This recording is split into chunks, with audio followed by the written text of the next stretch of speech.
నమస్తే APTS Telugu news కు స్వాగతం. చిత్తూరు జిల్లా కుప్పం నియోజకవర్గం స్థానిక కుప్పం టీడీపీ పార్టీ ఆఫీస్ నందు టీడీపీ నాయకులు కార్యకర్తలు పాల్గొన్నారు.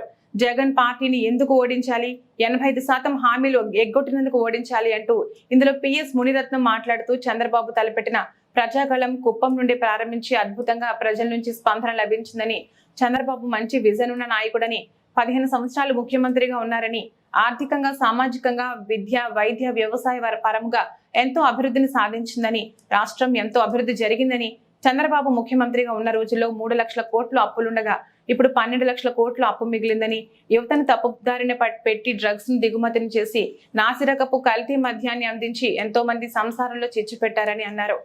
మద్య నిషేధం హామీపై మాట తప్పి మడమ తిప్పాడని, కరెంట్ రేట్లు పూర్తిగా తగ్గిస్తానని మాట తప్పాడని, 2.5 లక్షల ఉద్యోగాలు భర్తీపై మాట తప్పాడు. మెగా డిఎస్సిని దగా డిఎస్సి చేశాడు. ఇసుక అక్రమ తరలింపు నివారిస్తానని తలక్రిందులు చేశాడని అన్నారు. దాదాపు 30,000 మంది ఈ మద్యానికి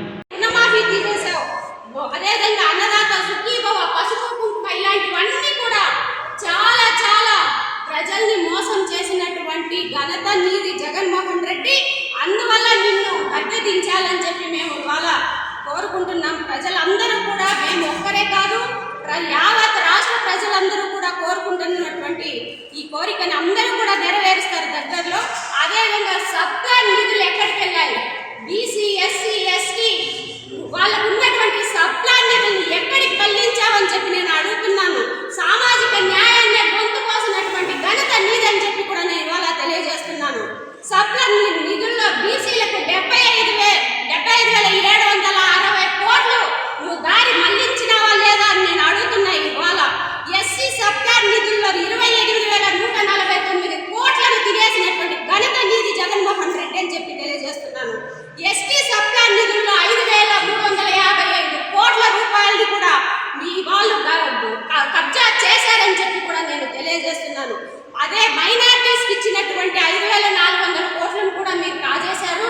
ప్రజలకు మీరు చేసింది ఏమీ లేదు. మొత్తం అంత అరాచకాలకు మీరు అడ్డాగా నిలిచారు కానీ ప్రజల్ని ఎలాంటి ప్రజలకు మంచి చేయలేదు. అమ్మఒడి అన్నారు, ఎంతమందికి అమ్మఒడి ఇచ్చారు మీరు? అమ్మఒడి పేరుతో ఈరోజు నేను బటన్ నొక్కి అందరికీ నేను అమ్మఒడి వేస్తానని అంటున్నావు. అమ్మఒడి వేసేది కూడా నువ్వు నిబంధనలు పెట్టి దాంతో ఎవరికైనా కరెంట్ ఛార్జీలు ఎక్కువ వచ్చినా, లేకపోతే వాళ్ళకి కారు ఉన్నా, 2 వీలర్ ఉన్నా, ఏదున్నా దాన్ని కట్ చేసినటువంటి ఘనత నీది. ఏ ఒక్క పేద ప్రజలు కూడా హ్యాపీగా ఇవాళ నీ ప్రభుత్వంలో మంచిగా బ్రతకలేదని చెప్పి కూడా నేను తెలియజేస్తున్నాను. బ్యాక్లాగ్ పోస్టులు భర్తీ చేస్తానన్నావు. 1,40,000 బ్యాక్లాగ్ పోస్టులు భర్తీ చేస్తానన్నావు. 50,000 ఉపాధ్యాయ ఉద్యోగులకి వాళ్ళకు రెగ్యులరైజర్ చేస్తానని చెప్పినటువంటి జగన్మోహన్ రెడ్డి ఎక్కడికి వెళ్ళావని చెప్పి నేను అడుగుతున్నా. ఇవాళ 2,30,000 ప్రభుత్వ ఉద్యోగాలు ప్రకటించినటువంటి వ్యక్తి ఒక్క ఉద్యోగాన్నైనా నువ్వు ఇవాళ దాన్ని అమలు చేసావని చెప్పి నేను అడుగుతున్నాను. 600 మంది ఎస్సీ ఎస్టీ బీసీ మైనారిటీలు వైకాపా మాఫియా హత్య చేసింది. ఇది అండర్లైన్ చేసుకోండి అని కూడా నేను చెప్తున్నాను మీడియా మిత్రులను. జగన్మోహన్ రెడ్డి ఇచ్చినటువంటి హామీలు 85% బోగస్. మనకి ఇచ్చినటువంటి హామీల్లో నేను 99% హామీ ఇచ్చాను, 99% నేను చేశాను అని చెప్పని అంటున్నాడు. కానీ 85% హామీ బోగస్ అని చెప్పి మేమంటున్నాం. మీరు చేసిన పనులన్నీ బోగస్. మిమ్మల్ని ఎందుకు గద్దెదించాలి అని తెలుగుదేశం ప్రభుత్వం కంకణం కట్టుకొని పనిచేస్తుందంటే మీరు చెప్పిన మాట తప్పారు, మడమ తిప్పారు. అందువల్లనే ఈరోజు తెలుగుదేశం పార్టీ కంకణం కట్టుకొని మరీ జగన్మోహన్ రెడ్డిని ఇంటికి పంపించాలని చెప్పి కోరుకుంటున్నాం. ముఖ్యంగా మద్యపాన నిషేధం చేసి ప్రజల్లోకి వస్తామని చెప్పారు. ఎంత విడతలుగా చేస్తామని చెప్పినటువంటి మీరు ఎంతమంది ఆడవాళ్ళ తాలిబొట్లు తెంచారని చెప్పి నేను ఇవాళ ప్రశ్నిస్తున్నాను.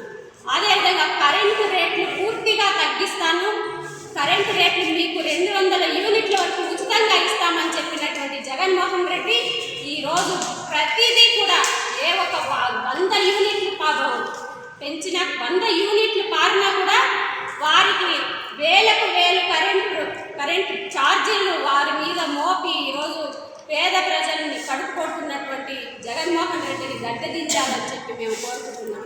అదేవిధంగా 2,00,000 30,000 ఉద్యోగాలు ఇస్తామని చెప్పినటువంటి జగన్మోహన్ రెడ్డి ఎక్కడ ప్రతి ఏటా జనవరి మేము జాబ్ క్యాలెండర్ రిలీజ్ చేస్తామని చెప్పినటువంటి జగన్మోహన్ రెడ్డి ఎక్కడికి వెళ్ళావని చెప్పి మేము ప్రశ్నిస్తాం.